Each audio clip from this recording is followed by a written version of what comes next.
Okay, so the first thing we have to do is take the back plate off. You're going to need a tri-wing screwdriver for these 4 bolts, but no more after this, I don't think. And then we'll need to take the screw from the SD card slot. There's just one. You can use a regular Phillips head for this one.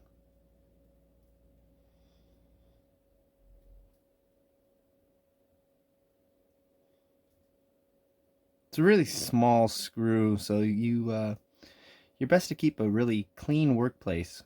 Have a place to put your screws. I always hated this kickstand. You got 2 more screws on the bottom. Again, those are Phillips heads. Mine are actually broken off, so I'm going to be changing the back plate. There's also a screw on the rails on either side. You just need to take the middle one out on either side. Leave the other 4.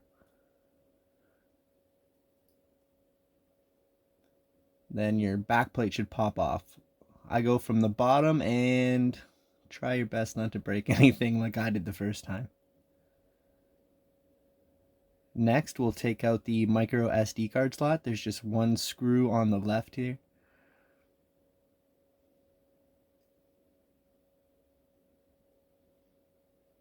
Again, you can just use Phillips head for most of this project, but you will need the tri-wing to get the back plate off. Next, you'll have to pull up this little connector here. You should use a spudger. My choice to use a Nintendo DS stylus was very poor and it made everything difficult, but we made do. So now that you got that off, the next thing you can do is take the 6 screws from the heat shield, or whatever you call it here. I'll speed that up so you don't have to suffer through that process entirely.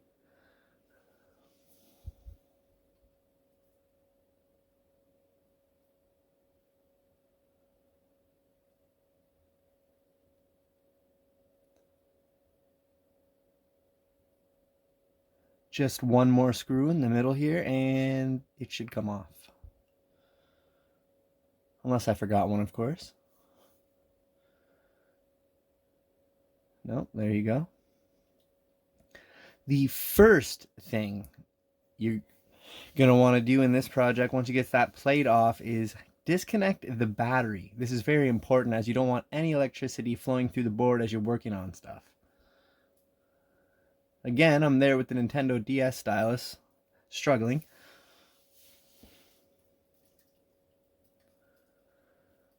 Next, there are 3 screws over here by the heat pipe, the heat sink. It's not going to work very good without a working fan, so it might be a heat sink. We're going to leave this putty on top alone. Try not to mess with it too much. This pink putty that's sitting on top there. We'll be replacing the thermal paste under this only. Mostly because it's a whole difficult process. It's not that difficult actually. You can look up how to do that if you do want to change this putty on top here out. So next you got these little fiber cloth pad things here you're going to need to end up prying up. I used a pin. There's probably again a better way of doing this, but I just used what tools I had available to me. The second one down here took a while, so I'll speed that up.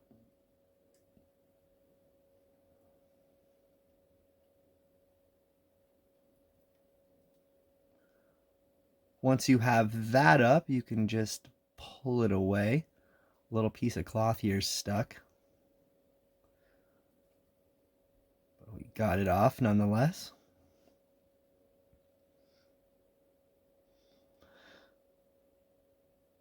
You want to put that to the side and make sure you have all the screws to put it back when you get to that part. Next, we'll take off these 2 screws and this little plastic piece over here for the jack. Sorry about the audio. You might be able to hear the rain in the background there.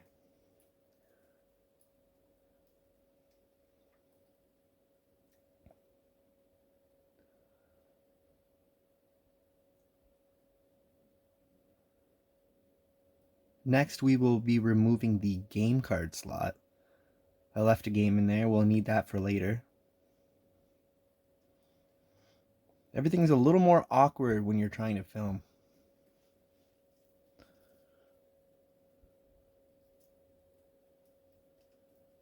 Again, we'll have to make sure we pull off this connector. Always be careful when pulling off connectors. Maybe don't use your fingers or Nintendo DS styluses. So we have this one screw here that holds on the SD card. Nope, sorry, the game card slot. We're not going to remove it entirely. I'm just going to fold it to the side and find a way to hold it down. Next, we can take out the fan that we are changing. We got 3 screws there. You can use a normal Phillips head again. So my fan ended up sounding like Chewbacca in the end. It might be the 500 hours I put into Breath of the Wild.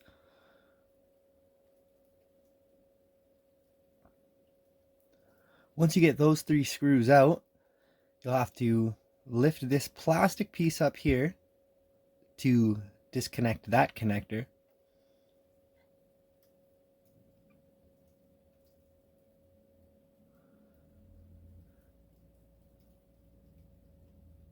These 3 grommets here, or little rubber pieces, don't normally come with the replacement fan, but mine did, so we don't have to change those.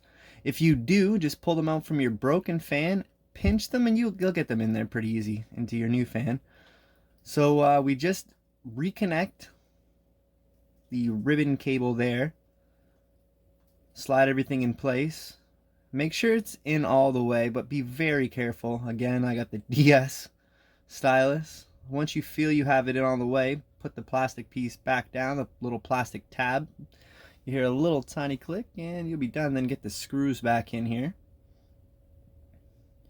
My advice will be, don't tighten things down super tight. You don't want to break any of these or strip any of these screws or little plastic places they go into.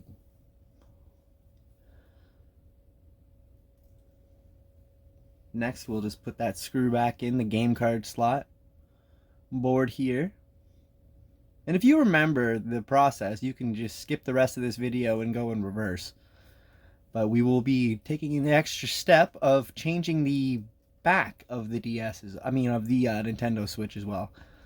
I've been thinking about DS's lately. So we'll just get the headphone jack thing back into place with the 2 screws that go on this little plastic piece.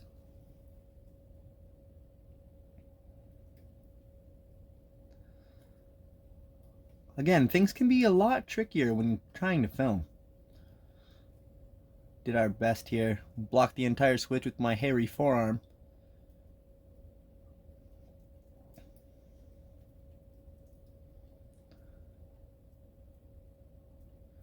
But again, taking our time, keeping a clean workspace, making sure to do everything properly in reversed.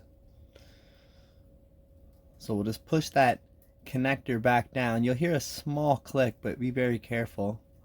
The next step, we'll grab a Q-tip or something like that. Use 99 isopropyl alcohol or anything that works that way, that's approved by DIY electronic people. We'll also have to clean it off the back here of the heatsink, heat pipe. Now you don't have to do this 100% perfectly, but get off as much as you can. You'll probably want to get more than I did off. Again, leave that pink putty. Next, use the thermal paste of your choice. You can look that up, what's best for you. I just smeared it there and used a healthy amount. Then I'll put it back, making sure to line it up. Try not to get that thermal paste on anything on the board there. Could cause some issues. I had a little bit of trouble lining it up, but I didn't want to place it down without having it perfect.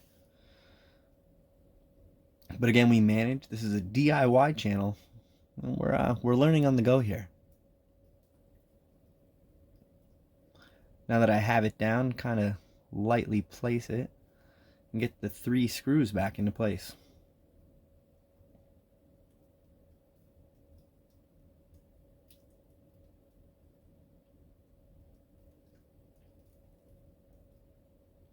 We'll speed that process up for you again.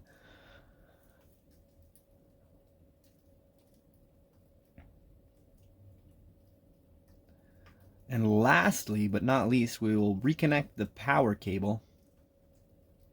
After this, there is potential that electricity can run through the board, so get that plate back on. Put the screws back in. When tightening, never put two screws next to each other in first. You kind of want to go in a star pattern the same ways you would if you were changing the tire on your car. This just helps to apply even pressure across things and make sure you don't have any misalignments. Next, we'll get that SD card slot back into place. Just push down the connector. You might hear a small click, nothing big. Be very gentle, and then we'll put that one screw back in.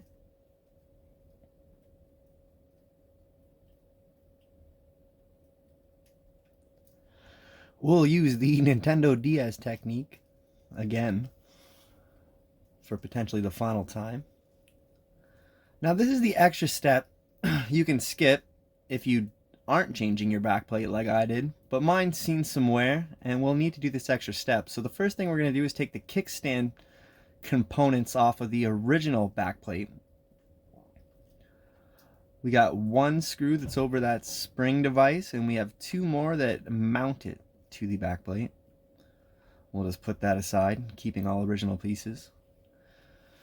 So I have this replacement backplate, and I went with clear because I'm kind of paranoid of my fan not working, and I want to see it spin.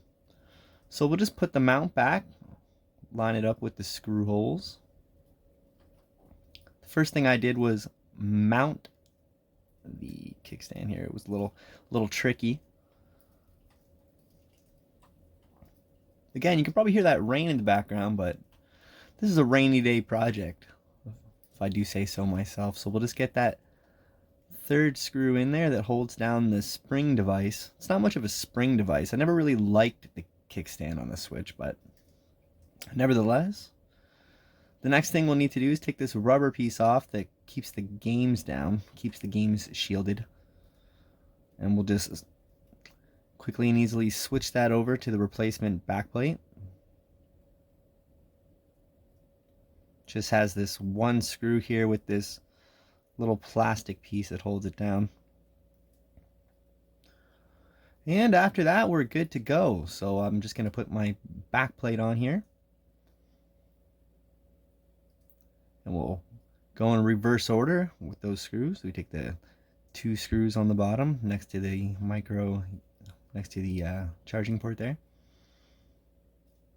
Then we have that one on the top. Again, my backplate pieces were originally broken, so it feels good to be tethered down at all points again. Then we have that one screw under the micro SD card slot and the two on the side rails. Get those in, tighten them down pretty good, but not too good.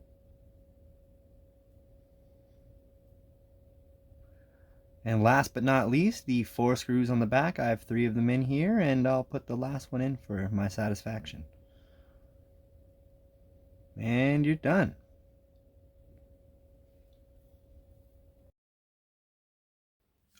All right, so there's only one thing left to do, and that's to get some Joy-Cons on this thing and test it out. I have the green and pink today, my personal favorite.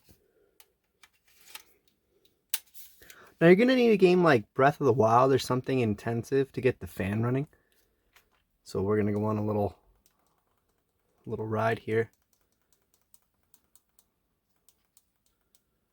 And luckily for me, I have a clear backplate so we can see that that fan is indeed running. Good job, guys.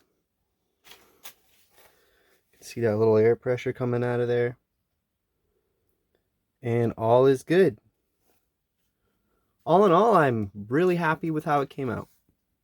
So that's it, and I hope I see you for the next rainy day project.